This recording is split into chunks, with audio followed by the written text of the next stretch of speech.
Affiliate marketing ചെയ്യാൻ വേണ്ടിയിട്ട് ഏറ്റവും ഉപയോഗപ്രദമായിട്ടുള്ള ഒരു സോഷ്യൽ മീഡിയ പ്ലാറ്റ്ഫോമാണ് പിൻട്രസ്റ്റ്. മറ്റുള്ള സോഷ്യൽ മീഡിയ പ്ലാറ്റ്ഫോമുകളെല്ലാം തേർഡ് പാർട്ടി ലിങ്ക്, പ്രത്യേകിച്ചും അഫിലിയേറ്റ് ലിങ്കുകളെ ഡിമോട്ട് ചെയ്യും. അതായത് നമ്മൾ ലിങ്ക് ഡയറക്റ്റ് ആയിട്ടൊരു പോസ്റ്റിൽ ഷെയർ ചെയ്ത് കഴിഞ്ഞാൽ അതിൻ്റെ റീച്ച് കുറയും. കാരണം എന്താണെന്ന് വെച്ച് കഴിഞ്ഞാൽ മറ്റ് സോഷ്യൽ മീഡിയ പ്ലാറ്റ്ഫോമുകളെ സംബന്ധിച്ച് ഒരു എക്സ്റ്റേണൽ ലിങ്ക്, ഒരു അഫിലിയേറ്റ് ലിങ്ക് നമ്മളെ പോസ്റ്റിൽ ഇട്ട് കഴിഞ്ഞാൽ അത് വായിക്കുന്ന ആളുകൾ ആ ലിങ്കിൽ ക്ലിക്ക് ചെയ്ത് കഴിഞ്ഞാൽ ആ പ്ലാറ്റ്ഫോമിൻ്റെ പുറത്തേക്ക് പോകും. അതുകൊണ്ട് തന്നെ ഇവരുടെ ആഡ് റവന്യൂ കുറയും.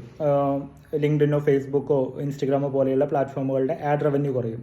പക്ഷെ പിൻട്രസ്റ്റിൻ്റെ ഒരു ബേസിക് കൺസെപ്റ്റ് തന്നെ ഇൻ്റർനെറ്റിലുള്ള നല്ല നല്ല ലിങ്കുകൾ പിൻ ചെയ്ത് വെക്കാനുള്ള ഒരു പ്ലാറ്റ്ഫോം എന്നുള്ളതാണ്. അതുകൊണ്ട് തന്നെ പിൻട്രസ്റ്റിൽ പോസ്റ്റ് ഇടുന്ന സമയത്ത് തന്നെ ലിങ്ക് ഇടാനുള്ള ഒരു സെപ്പറേറ്റ് കോളം നിങ്ങൾക്ക് കാണാം. അത് ലിങ്കുകളെ പ്രൊമോട്ട് ചെയ്യുന്ന ഒരു പ്ലാറ്റ്ഫോമാണ്. അതുകൊണ്ട് തന്നെ അഫിലിയേറ്റ് മാർക്കറ്റിങ്ങിന് വളരെ അനുയോജ്യമായിട്ടുള്ള ഒരു സോഷ്യൽ മീഡിയ പ്ലാറ്റ്ഫോമാണ് പിൻട്രസ്റ്റ്.